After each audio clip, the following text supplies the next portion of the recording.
මගේ පුතාට කවුරු නැතත් මම ඉන්නවා. අම්මගේ ආදරේ කාලෙන් කාලෙට වෙනස් වෙන ආදරයක් නෙවෙයි. දුෂේනිගේ පෙන්වීමෙන් පසුව සංවේදීව සිටින සචින් පිළිබඳව. ඔහුගේ මව සංවේදී වූ හැටි.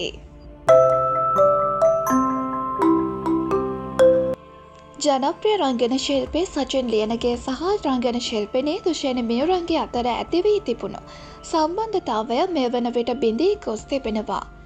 ඔවුන් පසුගිය කාලයේ ජීවත් වූයේ ලිවින් ටුගෙදර් ලෙස වෙනම නිවසකයි. නමුත් මේ වන විට දුෂේන විසින් සචින්ව අත්හැර දමා වෙන්ව ගොස් තිබීම හේතුවෙන් සචින් නැවතත් තම මවගේ නිවසට පැමිණ තිබෙනවා.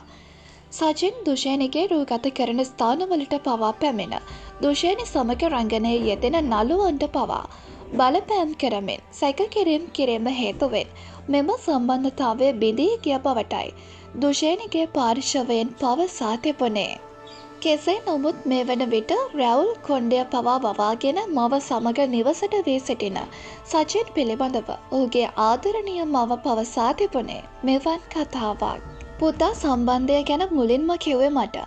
ඒ ළමයාත් හරිම හොඳ ළමයෙක්. මම ගොඩක් කැමති වුණා. වෙනම ජීවත් වෙන්න ඕන කිව්ව එකටත් කැමැත්ත දුන්නා. එයාලා පොඩි ළමයි නෙමෙයි. දැන් එයාලා වෙන් වෙලා. ඉතින් ආපහු එයාගේ අම්මා ළඟට ඇවිත්.